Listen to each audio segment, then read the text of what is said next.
ಆತ್ಮೀಯರೇ ನಮಸ್ಕಾರ. ಪರಿವಾರ್ ಟಿವಿಗೆ ಸ್ವಾಗತ ಸುಸ್ವಾಗತ. ನಾನು ಮಣಿಕಂಠ ಸೂರ್ಯ. ವೈರಮುಡಿ ವಿಶೇಷ ಕಾರ್ಯಕ್ರಮ. ನಮ್ಮ ಕನ್ನಡ ನಾಡಿನ ಸಾಂಸ್ಕೃತಿಕ ಕ್ಷೇತ್ರಗಳಲ್ಲಿ ಮಹತ್ವದ ಸ್ಥಾನ ಪಡೆದಿರುವ ಮೇಲುಕೋಟೆಯಲ್ಲಿನ ಬ್ರಹ್ಮರಥೋತ್ಸವ, ಭೂವೈಕುಂಠ ಎಂಬ ಖ್ಯಾತಿಯ ಮಂಡ್ಯ ಜಿಲ್ಲೆ ಮೇಲುಕೋಟೆ ಹಲವು 10 ಪುರಾಣೇತಿಹಾಸಗಳನ್ನು ತನ್ನೊಡಲಲ್ಲಿ ತುಂಬಿಕೊಂಡ ಪ್ರಮುಖ ಧಾರ್ಮಿಕ ಕ್ಷೇತ್ರ. ಯಾದವಾದ್ರಿ, ನಾರಾಯಣಾದ್ರಿ, ಯತಿಶೈಲ, ತಿರುನಾರಾಯಣಪುರ, ಯದುಗಿರಿ, ದಕ್ಷಿಣ ಬದರಿ ಕ್ಷೇತ್ರ ಹೀಗೆ ಹಲವಾರು ಹೆಸರುಗಳು ಮೇಲುಕೋಟೆಗಿದೆ.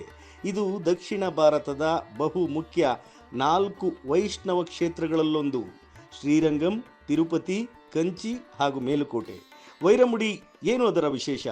ಅದನ್ನು ತಿಳಿಯೋಕೆ ಮೊದಲು ಪರಿವಾರ್ ಟಿವಿಗೆ ಸಬ್ಸ್ಕ್ರೈಬ್ ಮಾಡಿ, ಲೈಕ್ ಮಾಡಿ ಹಾಗೂ ಶೇರ್ ಮಾಡೋ ಮೂಲಕ ಪ್ರೋತ್ಸಾಹಿಸಿ.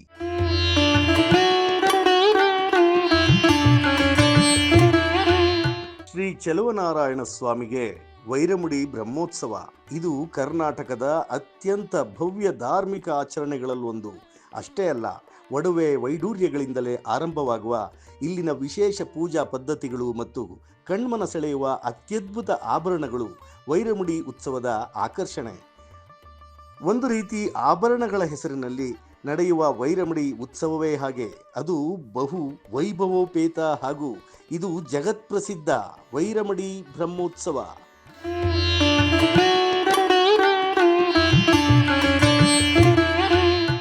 ವೈರಮುಡಿ ಎಂಬುದು ಹೆಸರೇ ಹೇಳುವಂತೆ ವಜ್ರಾಭರಣವಾದ ಒಂದು ಕಿರೀಟ. ಆದರೆ ಅಂತಿಂಥದ್ದಲ್ಲ, ದೈವ ಶಕ್ತಿಯ ಮಹಾಮಹಿಮೆಯ ಕಿರೀಟವಿದು. ಇದರ ಹಿಂದೊಂದು ಪೌರಾಣಿಕ ಕಥೆ ಇದೆ. ಒಮ್ಮೆ ವಿಷ್ಣು ಭಕ್ತ ಪ್ರಹ್ಲಾದನ ಮಗ ವಿರೋಚನ ಈ ವೈರಮುಡಿಯನ್ನು ಅಪಹರಿಸಿ ಪಾತಾಳದಲ್ಲಿ ಅಡಗಿಸಿಕೊಳ್ತಾನೆ. ವಿಷಯ ತಿಳಿದ ವಿಷ್ಣುವಿನ ವಾಹನನಾದ ವೈನತೇಯ ಅಂದರೆ ಗರುಡ ವಿರೋಚನನೊಡನೆ ಯುದ್ಧ ಮಾಡಿ ಗೆದ್ದು ಆ ವೈರಮುಡಿಯೊಡನೆ ಶರವೇಗದಲ್ಲಿ ಆಕಾಶ ಮಾರ್ಗವಾಗಿ ಬರುವಾಗ ಇದ್ದಕ್ಕಿದ್ದಂತೆ ವೇಗ ಕಡಿಮೆಯಾಗುತ್ತೆ. ಆ ಸ್ಥಳ ಯಾವುದು ಅಂತ ಗಮನಿಸಿದಾಗ ಅದು ಮಥುರಾ. ಅಲ್ಲಿ ವೈನತೇಯನು ಭಗವಾನ್ ಕೃಷ್ಣನಿಗೆ ವೈರಮುಡಿಯನ್ನು ಅರ್ಪಿಸುತ್ತಾನೆ.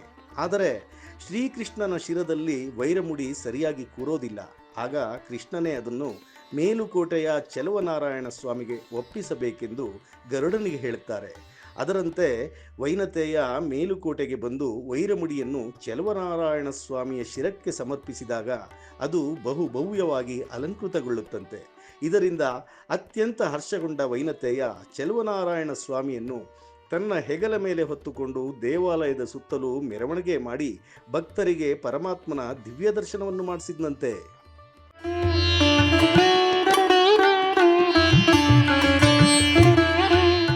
ಇನ್ನೊಂದು ಕತೆ ಪ್ರಕಾರ ದ್ವಾರಕೆಯಿಂದ ತಿರುನಾರಾಯಣಪುರಕ್ಕೆ ಸ್ವತಃ ಶ್ರೀಕೃಷ್ಣನೇ ಬಂದು ತನಗೆ ಅರ್ಪಿತವಾದ ವೈರಮುಡಿಯನ್ನು ಚೆಲುವನಾರಾಯಣನಿಗೆ ಅರ್ಪಿಸ್ತಾರಂತೆ. ಅವತ್ತಿನ ದಿನ ಚೆಲುವನಾರಾಯಣ ಸ್ವಾಮಿಯನ್ನು ವೈನತೇಯ ತನ್ನ ಹೆಗಲ ಮೇಲೆ ಕೂರಿಸಿಕೊಂಡು ಉತ್ಸವ ಮಾಡಿದ ಕಾರಣ ಇಂದಿಗೂ ಮೇಲುಕೋಟೆಯಲ್ಲಿ ವೈರಮುಡಿ ಉತ್ಸವ ಗರುಡ ವಾಹನನ ಮೇಲೆ ಜರುಗುತ್ತೆ. ಇದೇ ಬ್ರಹ್ಮೋತ್ಸವ ಸಮೃದ್ಧಿ ಮತ್ತು ಸಂಪತ್ತು ಹಾಗೂ ಸಂಭ್ರಮದ ಸಂಕೇತವಾದ ನವಧಾನ್ಯಗಳ ಅಂಕುರಾರ್ಪಣೆಯೊಂದಿಗೆ ಪಾಲ್ಗುಣ ಪುಷ್ಯ ನಕ್ಷತ್ರದಲ್ಲಿ ವೈರಮುಡಿ ಪ್ರಾರಂಭ ಆಗುತ್ತೆ.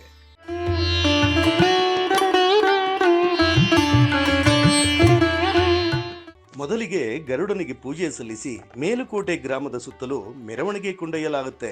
ಅದಾದ ಮೇಲೆ ಕಲ್ಯಾಣೋತ್ಸವ, ವಸಂತೋದ್ಯಾನ ಮತ್ತಿತರ ಮಂಟಪಗಳಿಗೆ ಚೆಲುವನಾರಾಯಣ ಸ್ವಾಮಿಯ ಮೆರವಣಿಗೆ ಹೋಗುತ್ತೆ. ಬ್ರಹ್ಮೋತ್ಸವದ ಬಹುಮುಖ್ಯ ದಿನವೇ ವೈರಮುಡಿ ಉತ್ಸವ.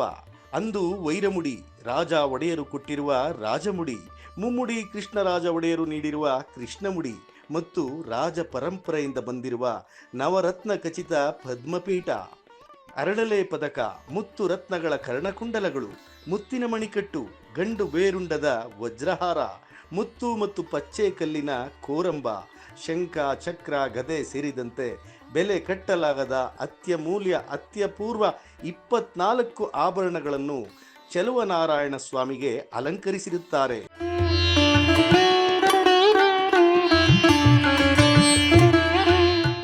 ಅಲ್ಲಿನ ವೈಭವ ಭಕ್ತರ ಪಾಲಿಗಂತೂ ಅದು ಸಾಕ್ಷಾತ್ ವೈಕುಂಠವೇ ಧರೆಗಿಳಿದಂತೆ. ಕಣ್ಣು ಕೋರೈಸುವ ಈ ವಜ್ರ ಕಿರೀಟವನ್ನು ಕಣ್ಣಿನಿಂದ ನೋಡಿ ಧನ್ಯರಾಗಬಹುದೇ ಹೊರತು ಯಾರೂ ಅದನ್ನು ಕೈಯಲ್ಲಿ ಮುಟ್ಟಬಾರದೆಂಬ ನಂಬಿಕೆ ಅಲ್ಲಿನದು. ಸಾಕ್ಷಾತ್ ಆದಿಶೇಷನೇ ವೈರಮುಡಿ ಎಂಬ ನಂಬಿಕೆಯೂ ಇದೆ.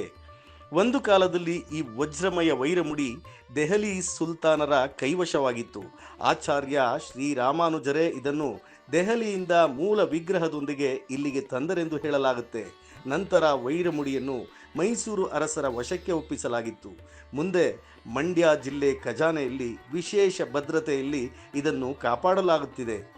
ಆದಿಶೇಷನ ಅವತಾರಿ ಆಚಾರ್ಯ ಶ್ರೀರಾಮಾನುಜರು ಆರಂಭಿಸಿದ ವೈರಮುಡಿ ಉತ್ಸವ ಪ್ರತಿ ವರ್ಷ ವಿಜೃಂಭಣೆಯಿಂದ ನೆರವೇರುತ್ತದೆ.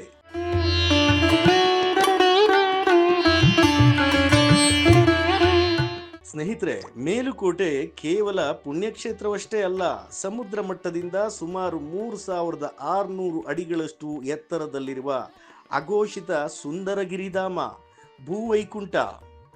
ಮೇಲುಕೋಟೆಯಲ್ಲಿ ಚೆಲುವನಾರಾಯಣ, ಬೆಟ್ಟದ ಯೋಗ ನರಸಿಂಹ, ಅಕ್ಕತಂಗಿಯರ ಕೊಳ, ಪುಷ್ಕರಣಿ, ಸುಂದರವಾದ ಭುವನೇಶ್ವರಿ ಮಂಟಪ, ಮನಮೋಹಕವಾದ ಕಲ್ಯಾಣಿ, ಯದುಗಿರಿ ಅಮ್ಮನವರ ದೇಗುಲ, ಸಂಗೀತ, ನೃತ್ಯ, ಸಾಹಿತ್ಯೋತ್ಸವಗಳ ವೇದಿಕೆಯಾದ ಮಂಟಪಗಳೇ ಮೊದಲಾದ ಸುಂದರಾತಿ ಸುಂದರ ತಾಣಗಳಿದೆ.